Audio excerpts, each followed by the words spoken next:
and I'll be your moderator. Today. Our session this afternoon with acclaimed author Darrel McLeod is part of the county's public library series honoring and celebrating National Indigenous History Month, which is this month, June, and it is sponsored by the County of Prince Edward. I'd like to begin today's virtual gathering by acknowledging that we are meeting on traditional Indigenous lands, and it is with gratitude and humility that we acknowledge and offer thanks for all Indigenous contributions, including to our community, having respect for everyone as we come together and walk side by side into a future of mutual support. So welcome, Darrel McLeod, and welcome participants. I'd like to say a few words about our very special guest today, Darrel J. McLeod. He's the author of Peyakow, a nonfiction book that I'm this far away from the end of, and it's quite a read. We'll talk about that. And also of Mamaskatch, which received the Governor General's Literary Award for Nonfiction. Darrel is Cree from Treaty 8 territory in northern Alberta and has been a chief negotiator of land claims for the federal government and executive director of education and international affairs with the Assembly of First Nations, the AFN. He holds degrees in French literature and education from the University of British Columbia and lives in Souk, BC, at the very tip of Vancouver Island, if I'm not mistaken. Darrel, welcome. Thank you. Darrel, on a CBC review of Mamaskatch, which I believe means, correct me if I'm wrong, means shared dream in Cree, it refers to your incredible debut work, saying that you use, quote, the imagery and tenets of Cree storytelling to make sense of a harrowing childhood, end of quote. Can you share a bit more about that tradition of Cree storytelling and about that childhood? Sure. Just going to do a quick introduction myself in my language first. So, Darrel isigaso wayao tsinia, Mamaskatch waskahigano tsinia, Doris Bertha Negawi, Sunny Clifford Notawi.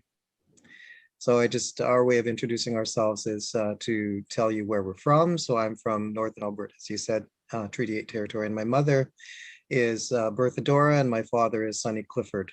So it's wonderful to be with you today, Bill, and thank you so much for the kind invitation. It's an honor.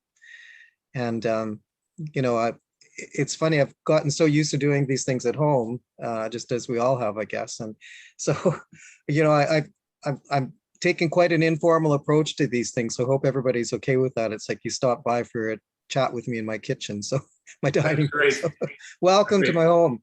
Just a little milk in my coffee, that's all. I work and live. Fortunately, I've been blessed to be here for about 25 years in the territory of Sauk First Nation by the Salish Sea or the Strait of Juan de Fuca. And I'm tremendously honored and blessed to be here in this territory, but also to be accompanied by the ancestors of this place and the ancestors of the Sauk people and my day-to-day life here. So Mamaskatch, you know, I deliberately didn't put a translation in, and my publisher and publicist came up with that beautiful interpretation of the word based on the reading of the book. And I think that's a lovely interpretation. When people ask me for a literal meaning, I say, you know, I asked fluent Cree speakers I'm on a Facebook chat room with a group of fluent Cree speakers, and I asked them to give me their understanding of the word Mamaskatch. And I got 19 different answers, ranging from how strange to it's a miracle. And everything in between those two kind of, they aren't really extremes between those two meanings.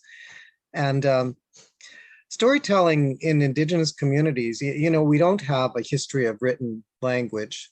And even now, in this day and age, with all the work linguists have done on Indigenous languages, I don't think we've come up with a system of written language that really works for Nehiyaw or Cree speakers, or for any indigenous language that I've really known. Maybe in South America, there's some systems, linguistic systems that have worked better for the written form of the language. And as a result, the written form hasn't really caught on. We have syllabics in Cree, and then we have the Roman alphabet system for writing Cree, but neither has really caught on. So the oral tradition is very important to us. And you know, it's one of my earliest and fondest memories was sitting around the dinner table after supper. We lived in the bush, no electricity, no running water. And so we didn't, later, my great grandfather and my uncles figured out how to hook an old radio up to a car battery so we could listen to stories on the radio after supper. But before then, and when they didn't hook up the radio to the car battery, we sat around telling stories, you know, and so the elders would tell stories. Not only the elders, my great grandfather, but also my mom, my father, my uncle, and the kids. When you're a kid and you got your chance to tell a story, that you just got really fired up, and you felt that energy, and all the adults were listening to you. It was really something. But the way that storytelling tradition became really important for me, and I write about it in Mamaskatch, is my mother telling me stories, and specifically stories about her youth, her childhood, about our family. And in the wee hours, after she'd had a few drinks, she would tell me about residential schools. And she would tell me the stories of what happened to her and her sisters, brothers, and aunts in particular in residential school. And one of the stories that she told me made it into Mamaskatch as part of my history, and that's the amazing story of her breakout. That my older aunt, her great aunt, my great aunts, her aunts who were there and were teenagers at the time, orchestrated a breakout, a very dramatic breakout, and they themselves left, my great aunts, and they took with them their nieces and nephews, and they all escaped together. And I didn't know why mother chose me to tell her stories to. I guess, sometimes things just happen because they were meant to. And she may have had some insight that possibly I would be the one to carry on the stories and tell the stories. And so my stories have taken on the written form, as you know, and I chose to structure both Mamaskatch and Peyakow, the sequel, in that format of linked short stories. And it's seems to have worked really well. A lot of people are, I get a lot of mini reviews, which I treasure, by the way, mini reviews from readers who just send me a quick message on Facebook or Twitter or Instagram. And I treasure, in fact, I'm going to start keeping those reviews and compile them, because they're just wonderful snippets and powerful mini reviews. But the storytelling, the oral tradition carries on and is really important. And the importance of it goes from everything to conveying our history and maintaining our history. And that has taken on importance in things like court cases. For example, with the Gitsanawetsowatin peoples in northern British Columbia, they had a case that went all the way to the Supreme Court of Canada. People may have heard of it. It went all the way to the Supreme Court of Canada. And in the stage where it was before the Supreme Court, there was a new development where they started accepting oral traditional stories as real valid evidence. So there's everything from that, maintaining our history, passing on the history from generation to generation, to entertainment, humorous stories. And another part of storytelling that I just love is bullshit competitions. So in my community, and I also worked in, as I mentioned in one of the stories in Peyakow, the story entitled Yakuche, they have evenings of bullshit competitions, and it's pretty self-explanatory what that would be, but they're tremendously entertaining and so funny. And so I've tried to pick up and maintain some of the humorous part of storytelling as well. Thanks, Darrell. Darrell, you mentioned your mom and Mamaskatch, Bertha, and the escape from the residential school. Um, Also in Mamaskatch, there's a sense of a kind of a violence, a cyclical violence going on in your life. And you made a little bit of a reference to your mom and alcohol. I guess there's alcoholism in part of that story of Mamaskatch.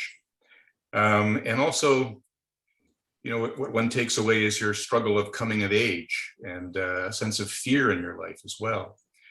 Can you talk for a minute or two about the through line, the connections between your mom's and your family's residential school experience and the pain that you encountered? And I guess you're drifting away from the Catholic Church as well, and sort of into a more comfortable world of Cree spirituality and stories. Sure. That's a great great question.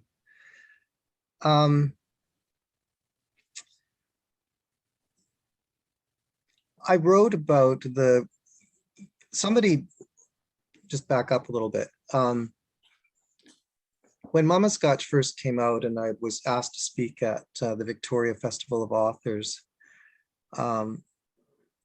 they had somebody conduct another author interview me about the book. And one of the questions she asked was how I felt about including that residential school story, which didn't really happen to me. It happened to my mother and great aunts and uncles. And I was able to tell her that I considered that question very carefully before I went ahead with, I had written the story, but I wasn't sure whether it could be included in my memoir. And so I asked some friends who are academics and scholars and who had researched genetic history and how memory is passed down genetically from generation to generation. And they had done readings about the Holocaust, for example, and Holocaust survivors, their children and grandchildren, and how genetic memory is passed down. And so, my mother's story, my great aunt's story, and my uncle's story is my story too. And I thought that was a really important place to start. And in Peyakow, I back up even farther and have a story at the very beginning about the negotiation of Treaty 8, which would have been negotiated at the time my great grandfather, Mushum, who I knew until I was 10 years old, he lived until I was 10 years old. He would have been a teenager at the time Treaty 8 was negotiated. And so I place him in that context of the treaty negotiations as an observer. And I used that to write about Treaty 8. And I thought that was important history to tell too, because it was really important to set the stage to tell the important backstory of how our family came to experience such tragedy and dysfunction. And, so what I say now, I've found a phrase that really sums it all up very quickly. And it's that colonization where I'm from, Northern Alberta, was rapid and brutal. It came after the gold rush. It came later than the colonization in Eastern Canada and Central Canada. And it was driven by this need and demand to open up the West for resource development, resource exploitation.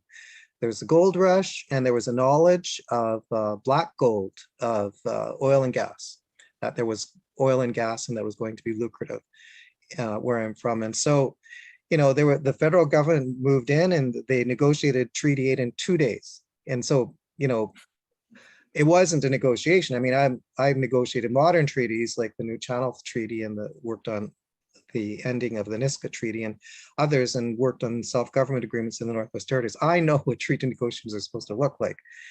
And you can't negotiate a complex treaty like that in 2 days, but it was done. So it was really imposed. The commission showed up and they had drafted the document already. It was just a matter of kind of doing a very crude explanation of how things are going to work from there on in. So anyway, I had to do all of that, setting the backstage for people to really understand what happened to my family and how we got to the place we were. Because I was fortunate enough to live in a little community of just our extended family until I was about 7 or 8. where it was just my aunts and uncles, grandparents, great grandparents. And it was really idyllic. I mean, for a kid, you know, you could run around all day outside wherever and play with all kinds of different kids. And you ate lunch wherever you happened to be at noon, and you ate dinner wherever you happened to be at 5 or 6 o'clock in the evening. You slept wherever you happened to be at night, and nobody worried, nobody cared because everybody was safe. And it was a very idyllic setting, but that was all taken away from us. We were forcefully relocated to the closest town, which was Smith. And then all hell sort of broke loose. You know, the dysfunction started. My mother, um, slowly over a few years drifted into alcoholism and did this downward spiral. And later, my older sister did the same thing and had a tragic life. My older brother had a tragic life. My older brother became my older sister, had a very tragic life. And so with that backdrop, yeah, I lived in fear most of my life that I wouldn't and that I might end up on Skid Row in Edmonton like my mother did, or that I would end up being a drug addict like my sister turned brother, brother turned sister. That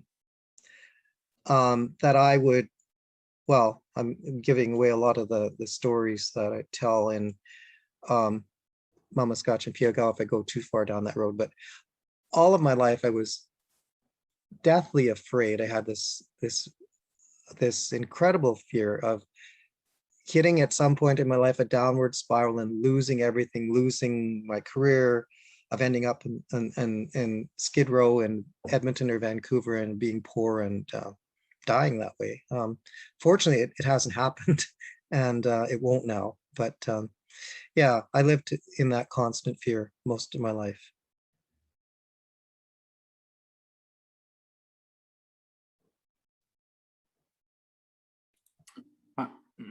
Hi, Bill. Sorry, you were just muted there for a moment. Sorry, Darrell. I was just saying That's thank okay. you.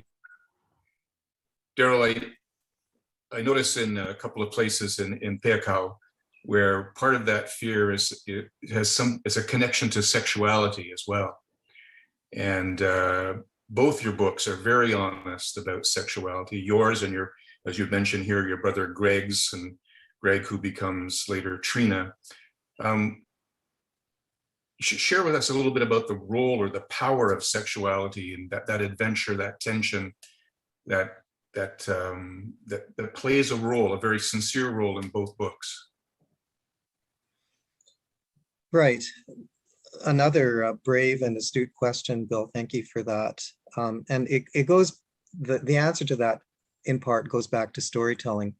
And my family, there were 7 siblings in my family, and a couple of times a month, well, once we had moved to the next town, Smith, and our relatives were still living in the bush kind of thing. Mom would pack us all up, all 7 siblings, with my stepdad and her would pack us up, and we'd go to visit my aunt who had 15 kids. So it was like this little festival, you know, in a 3-room log cabin. Sorry, a 3-bedroom log cabin, very small 3-bedroom log cabin, and we'd visit. And at night, sometimes after we were all in bed, my mom and my aunt would kick my uncle out of my aunt and uncle's bed, and so mom and auntie could visit and spend the night together, sleep together like they did when they were kids. They just loved doing that. And so after, you know, everyone was kind of asleep, we'd hear mom and auntie giggling. And, you know, once I was a teenager, I asked mom, you know, when we used to go visit Auntie Margaret, what were you and auntie giggling about in the wee hours? And she'd say, we were talking about sex. And, you know, I just thought that was so wonderful because mom and my aunties had been, you know, indoctrinated in a very dramatic way by the Catholic Church, by the nuns and the priests about, and indoctrinated with Catholic/Christian values and morals about sex and sexuality. But they had enough contact with their culture, and they were raised in our culture to know that we didn't have the same uptightness or the same taboos about sex and sexuality.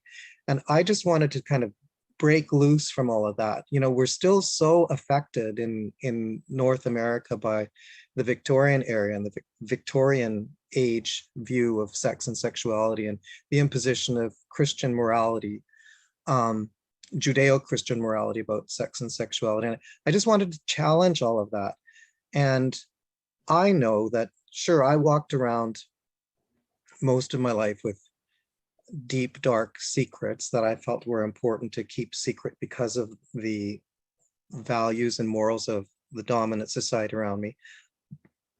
And so, you know, a lot of my energy, unfortunately, as a younger person and middle-aged person, was wasted on, you know, hiding a big, very important part of who I was. And so I just wanted to let all of that out. And also hopefully give people freedom and license to talk more openly and freely about their sexual identity, their sexuality, and even about sexual practices. You know, it's so liberating.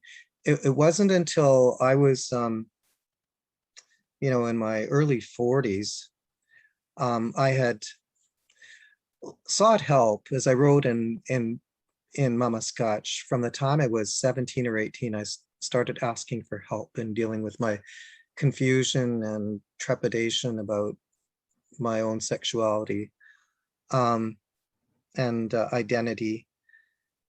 And, you know, I didn't get help. The psychiatrist I went to see, fortunately, told me that I would be fine, didn't put me on medications or antidepressants or, you know, lithium salts that were very popular at the time. Instead, just told me I would be fine, and that I had the resources within myself to work things out. But it wasn't until I was in my 40s that I came across, sorry, back up a little bit again. In my 30s, I went to see psychiatrists, which I paid for myself. There aren't a lot of resources or experts out there in helping male survivors of sexual abuse. There are a few more resources now, but when I was in my 30s and early 40s, there was almost nothing. But there were a couple of psychiatrists in British Columbia who had specialized in that area. And so I connected with one of them in Kelowna. And so I traveled to Kelowna once a month to spend a couple of hours in therapy with a psychiatrist who had specialized in helping male survivors of sexual abuse. And he helped me tremendously to feel more healthy and more wholesome and more relaxed with who I was and how I was, who I am and how I am. And then he introduced me a book called The Erotic Mind, which I highly recommend to everyone.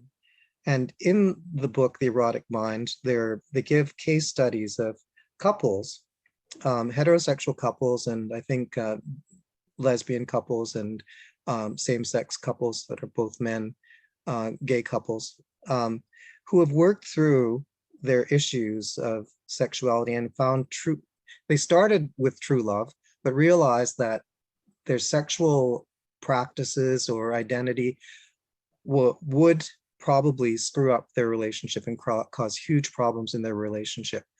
But fortunately, the therapist or group of therapists who wrote The Erotic Mind were able to work with these couples and help them walk through, to be very honest, candid with each other about their sexual thoughts, their fantasies, how eroticism worked for them, and to learn to support each other and to care for each other and to help each other heal. And so I hope, you know, my book is a bit of a catalyst for helping people to work through their issues.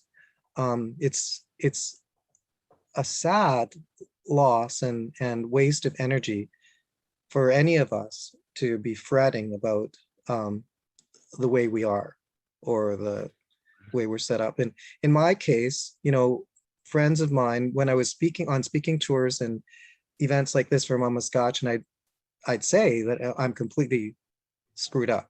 And friends of mine would say, don't say that about yourself. It's not fair. You're not. And I use the word effed up, you know, and they'd say, don't say that. You're not. But I think reading Peyakow, they'll understand that, yes, I am. And I mean, so much of my life is functional. I have a great life, a fantastic life. I love it. Um, but there's that one part of me that will always go unfulfilled. That's, having a genuine, caring relationship that includes healthy sexuality. Sorry, long-winded answer, but there you go.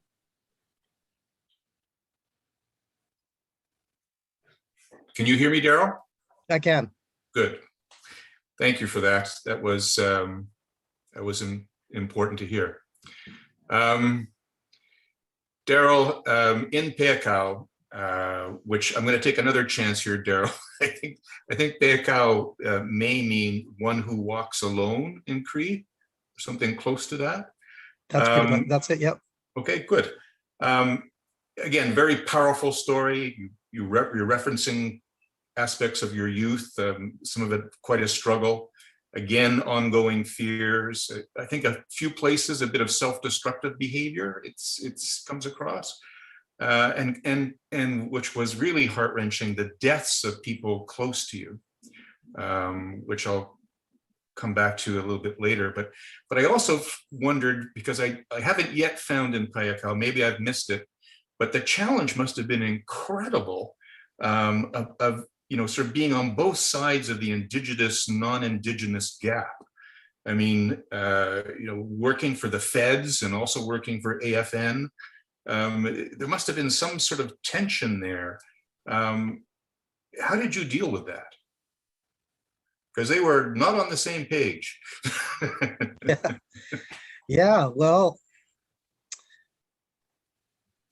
I guess the first thing I would say is that I went into my career, I talk in Peyakow about making the switch. I was teaching French immersion to affluent kids in the West, wonderful affluent kids, by the way, many of whom I've reconnected with as a result of Mamaskatch. We have this wonderful connection.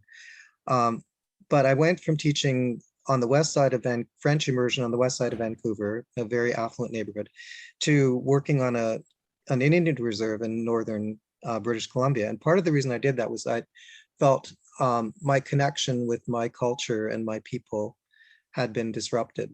And with the loss of my mother, I felt I was in danger of losing that connection forever. So I decided to look for work in First Nations communities. And I looked across Canada and applied for jobs all over the place.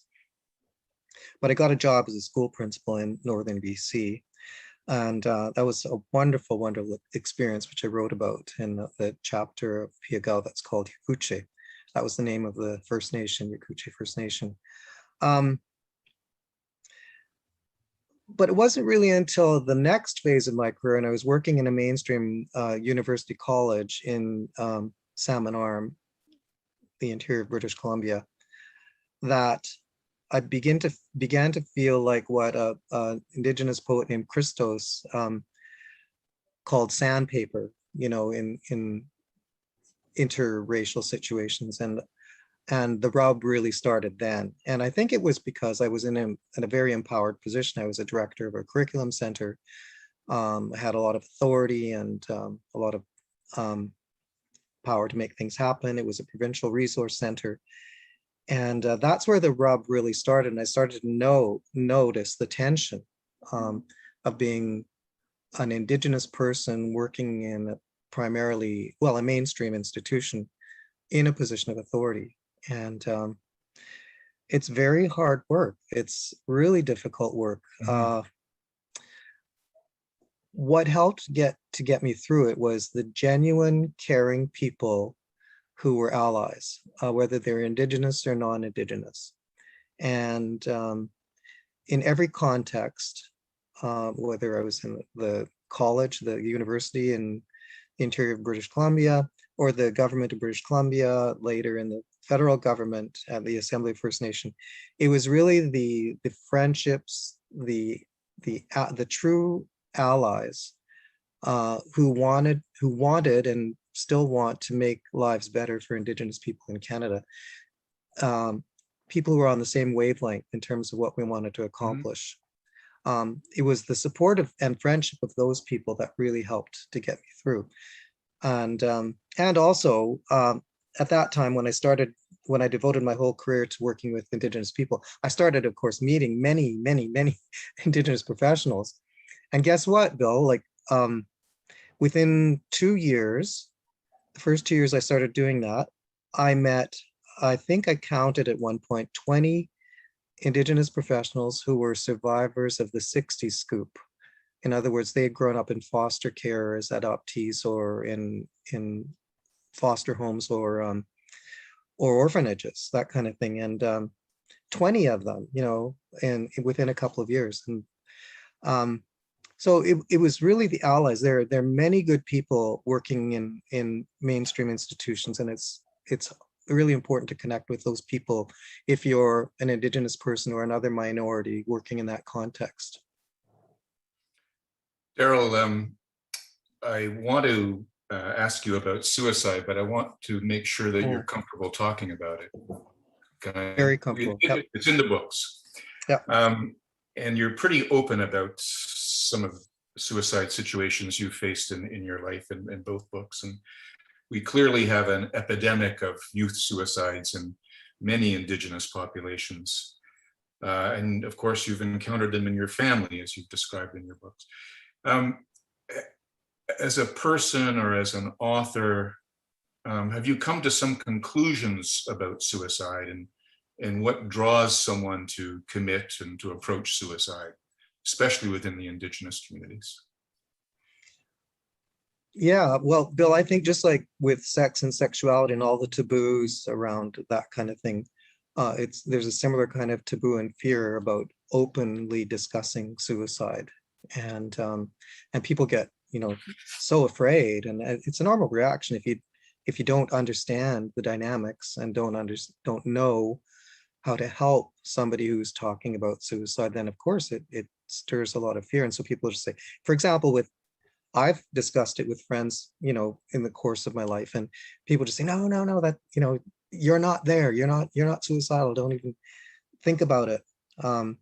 So I have come to conclusions about suicide, and I write about them in Peyakow because of all the suicide I've had to deal with in my family. And the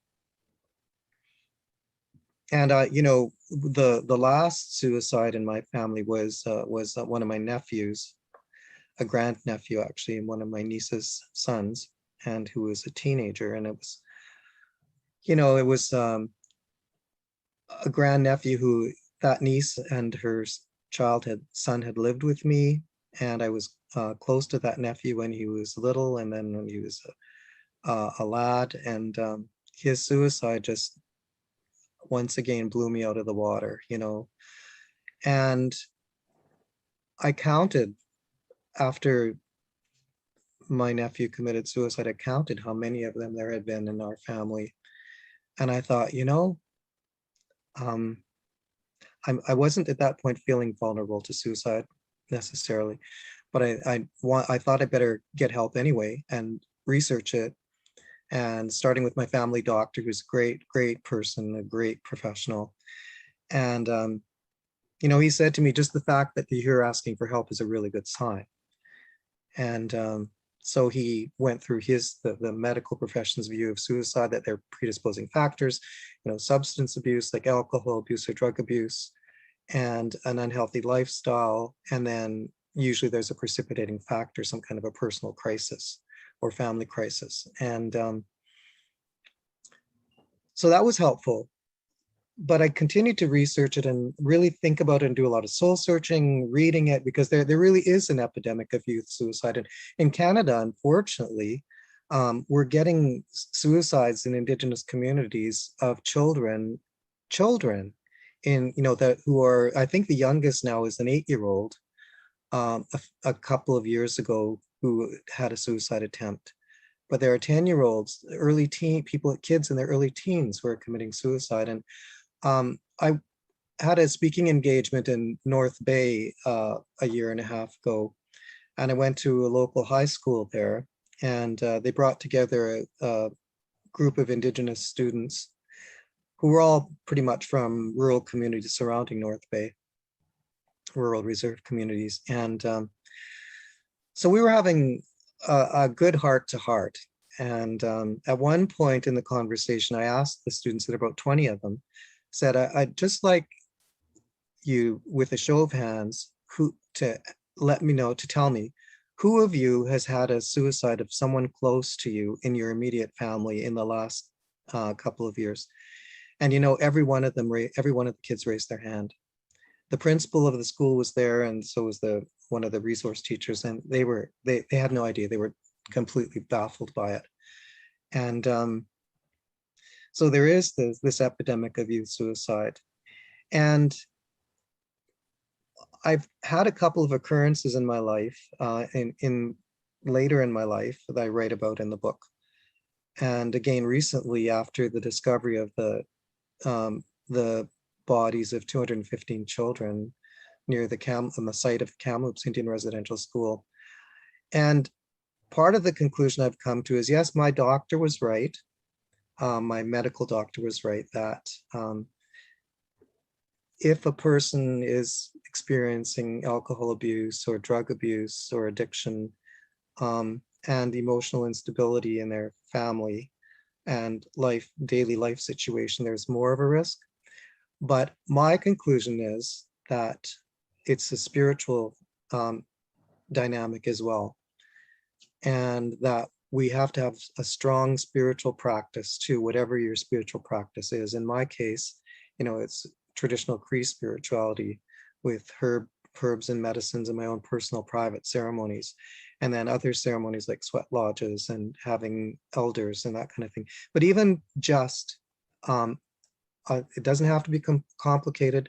A personal spiritual practice, I think, is really helpful, because I do think that in that decisive moment where someone sort of crosses that line where they're going to commit suicide, I really do think it's a spiritual thing. I think it's a spiritual dynamic, and I think negative or bad spirits visit that person and talk to them about moving it over the edge, so to speak. And so I think we do need to have more candid conversations. Why I know we need to have more candid and really open conversations with kids, with youth, with teenagers, and with adults about suicide and what happens, and maybe get more people who have been tempted by suicide, well, like me, to tell their stories and talk about what plays out. Darrel, thank you. Thank you, Darrel. Darrel, you chose nonfiction, and you've won a Governor General's Award for nonfiction. You've won a ton of prizes, which I hope we'll have time to touch on later. But nonfiction must have been a very conscious choice for you. It wasn't fiction. You weren't writing a novel. You were telling the truth. Is there a possibility that, well, first of all, why did you choose nonfiction? And secondly, I think I know the answer, but I want to hear it from you a bit. Any temptation to go into the world of fiction, perhaps? Well, I'm not sure if I chose nonfiction or if nonfiction chose me. Okay, fair enough. It just sort of happened.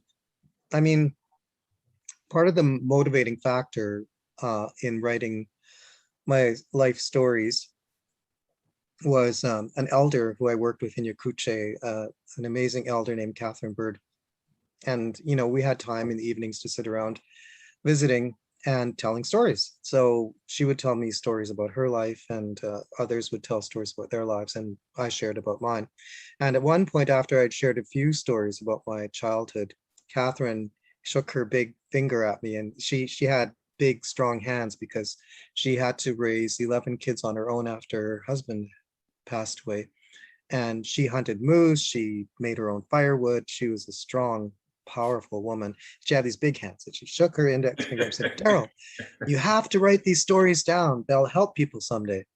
And I knew at that moment that I was going to start writing because Catherine had told me to. And it wasn't just Catherine, it was the universe telling me, that was what I was supposed to do. And somehow I just knew intuitively, Bill, I guess, that they had to be, people had to know that these were real life stories, that they weren't fiction.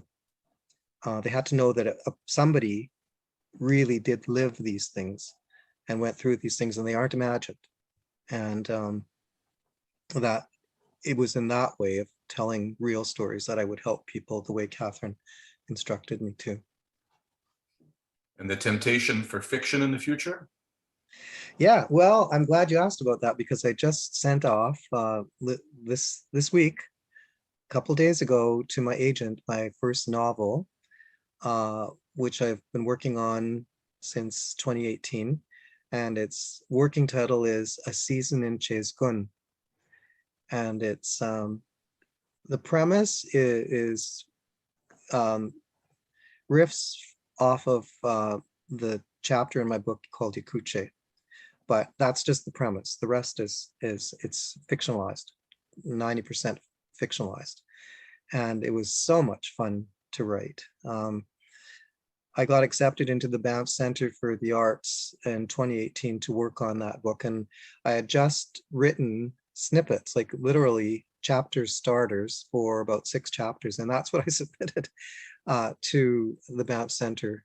And I was accepted. And so I worked on that with a couple of brilliant authors, Caroline Adderson, who's published about 7 books, and Shyam Selvaduri, who's also published a few books and won a few awards. And Carolyn has as well, of course, won awards. And they were great, a great resource, and really helped me along to get through, I think in a month in Banff, working on the book, like 10-hour days, 6 days a week. I got, I think, the first half done. And then over the last few years, I've finished it. And yeah, it'll be out in a couple of years, I think. I mean, that's how long the process takes once the author has finished their first draft. Something to look forward to. And Banff is the Banff Center is such a beautiful place to write. I've shared that journey as well. Nice. Well, let's talk a bit about the business aspect of publishing then, just for a question or two. Are there special challenges facing Indigenous authors and writers? I mean, I think there's been an Indigenous literature renaissance, maybe building steam since about the 1980s, but are there things like tensions between community stories and, a publisher talking about, well, is it going to be viable in the marketplace? My experience of publishers they're always telling us that they don't have the resources they wish they could have. Have you encountered any of that? Well, part of the challenge, I think, is that we Indigenous writers face the challenges that every writer faces, and there's so much competition out there. Mm-hmm. And some people are under the false impression that if you're an Indigenous writer, you get to move a couple of steps ahead and skip some of the difficulty, but it's simply not true. You might, for example, get resources, for example, to attend a workshop for Indigenous writers that other writers wouldn't get. But in terms of getting published, publishers are hardcore about, the quality has to be there in terms of the actual writing. It has to have, it's a business, right? So publishers have to be able to make money, and they have to be able to sell your book. Your book has to be saleable. And so, I didn't get any breaks from anybody, and I wouldn't have it any other way. I was really thrilled to win the Governor General's Award. And part of the reason I was thrilled to win the Governor General's Award was that I didn't win in an Indigenous only category. Not that there's anything problematic with that, but I won in a mainstream award competing with all other writers. And that to me carries so much meaning. And then nobody can sort of say, well, there were people who did say to me, one publisher I met at a writers festival, we were having little reception in the early evening, and she said to me, well, of course you won an award, you're an Indigenous author. It wasn't a slam dunk, believe me, even getting published. I fully expected to have to self-publish, and I budgeted to self-publish. I set aside about $10,000 to hire an editor, designer, all that kind of thing. But fortunately, and to get an agent, I mean, that's the first thing. I think it's really important to get an agent. And, I went to the Surrey International Writers Festival, which is a great festival. It costs a lot of money, for a beginning writer. Luckily, I had money to go from my other career, but um, and they give you part of the package is you get an interview with an agent. You get one. You get to pitch your book to one agent. And so I did. I picked an agent, and then I had a friend who was an author, and she knew another agent who was going to be there. So I was lucky I got to pitch to another agent. And I submitted to 6 agents when I finished my first solid draft of my manuscript and had it edited with an edit I paid for by an expert, Shana Lambert, who became a mentor. So the edited version of Mamaskatch went out to 6 agents, and actually a 7th one too, recommended by Shana. Oh, and an 8th. Shana recommended 2 different agents. And I didn't hear from any of them for a couple of months, and then I got rejection letters right out from 2. One I never did hear from. A couple sent me, the ones that Shana recommended were great people, and they said Mamaskatch should be published and would be published, but they couldn't take it on because they had a couple of other pieces works that were too similar in nature. But then one agent, after 6 months, called me back and said and my present agent, Carolyn Ford, took it on. And she had delayed 6 months because she had had a death in her family and she had taken that much time off work. So she apologized. But then she took my book on, and she said to me, don't hold your breath. It'll, realistically, it'll take about a year for the publishers to get back to us. But she called me back within a week and said we had a bite. And then that turned into a little bit of a bidding war, which is just great. So within a month of submitting to Carolyn, or Carolyn taking my book on, we had offers. But I was very fortunate, and that doesn't happen in a lot of cases with a lot of books. And even then, get one book published, it isn't necessarily a given that you're going to have your second book published by the same publisher. So it's tough. No, there aren't any breaks. I think if I had advice to give to Indigenous authors, I would say find a good mentor, whether it's another Indigenous author, a non-Indigenous author. Find an excellent, competent, successful writer as a mentor. Take some courses with people you respect and who would also fall into that category, and build relationships with those people as mentors, and they'll help you get into the publishing world for sure. But no, I don't think Indigenous authors get any breaks. I guess one little extra bit of advice I would give, and I had the privilege of working with, I don't think she was an emerging writer at the time, but she won a prize as an emerging writer. I think she was already an accomplished writer, a woman named Helen Knott, who published the book In My Own Moccasins, wrote the book In My Own Moccasins, and it's been a very successful memoir. But the advice I gave to Helen was, when I was assigned to her to work with her sort of as her mentor through one phase of her work. And one of the things I said to her right off the beginning is that I didn't want to in any way manage her voice or alter her natural, authentic voice.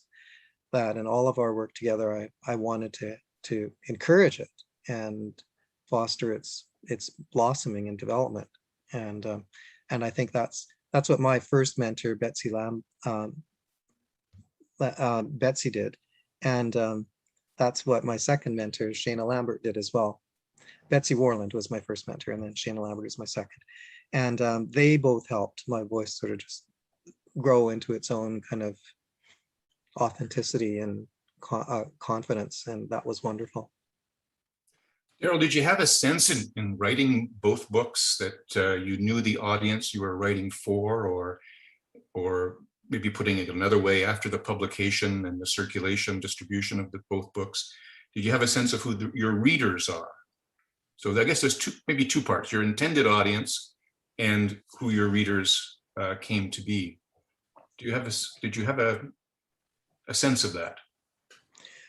Well, going back to the direction I got from Catherine Bird that my book would help people, I think what she was meaning would it would help Indigenous youth and Indigenous people. So that was where my heart was for sure when I was writing. I wouldn't say I thought of the Indigenous people as being my target audience as such, but I knew that was where my desire was, my heart was to help, to tell stories that would help people by sharing my experiences and all that I went through and the victories that I had in life and the triumph overall. But I knew as I was writing that there were universal truths that sort of occurred to me as I was writing each story.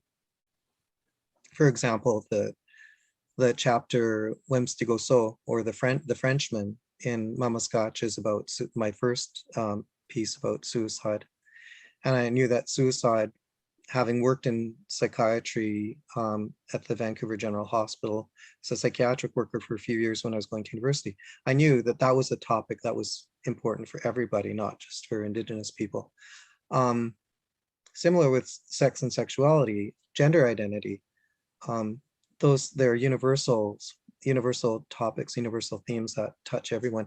And so while my heart was sort of in the place of wanting to communicate with other Indigenous people, I knew that there were elements in my work that would appeal to everyone, or people in all walks of life.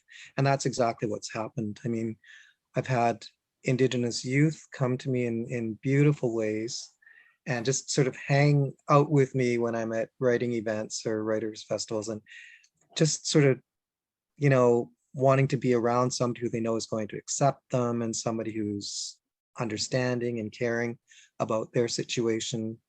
But I've also had the most, on the other extreme, a 106-year-old woman came to, was at an event I was at in Toronto. And she came to talk to me afterwards, after everybody had left. And she just came up to the table where I was signing books. I was the last one there signing. And after everybody was gone, she asked me if I would sign her book. And I said, sure. And she said she just wanted to thank me for what I had said in my presentation about elders. And I asked her, well, how old are you? And she said, I'm 106. And I said, can I give you a hug? Before COVID, of course. And she said, yes, I'd love to have a hug. So we hugged each other, and it was just beautiful. And so, and she was non-Indigenous. She was of European descent. And so I've had many people from many different cultures, including Indigenous, non-Indigenous, Asian, all kinds of people come to me and to thank me for writing my book, and to tell me that they found some truths in my book for themselves personally. And that's made it so rich, such a rich experience for me.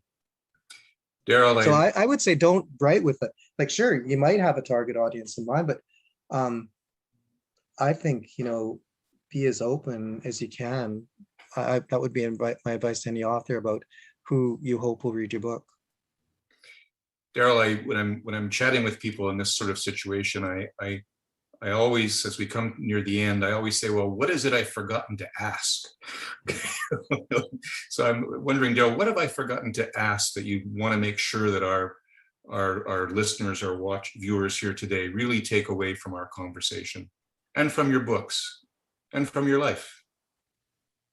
Well, first, a little bit of a frivolous thing, but it's important for me personally, that I'm hoping that I get to come and visit your region in person at some point. So maybe just tuck that away and keep that in mind, that I'd be thrilled to come there for a visit and have that personal contact with people that we haven't been able to have for about 18 months now. Very good idea. Yeah, I would love that. And I really, truly do miss that human contact with readers. I guess there's one message that I give that I hoped to convey through each of my books, and then through both of my books. And that's a message of hope and encouragement to everyone, that life sometimes will take you to very dark places, either maybe because of your family connections or some choices you've made, or however you get there. There'll be times in life when you find yourself in a very dark place that may seem impossible to get out of. But I firmly believe that the resources are within each of us to find a way out of those dark places and to move on to triumph. And I use the word triumph, it's a bit of a dramatic word, but I use it very deliberately because I don't think we should expect from life just to survive or just to be content. I think we can all triumph and live an amazing life of bliss and happiness. So when you're in the dark place, remember that waiting for you potentially are moments of bliss and joy. Thank you very much for that, Darrel. Thank you. Very important message. Darrel J. McLeod, wonderful author. I hope that we become good friends, and I hope that you come and visit. I look forward to it. I can't wait. Good. I'm Bill Roberts. This ends our session. Thank you. Miigwech. Hi. Okay.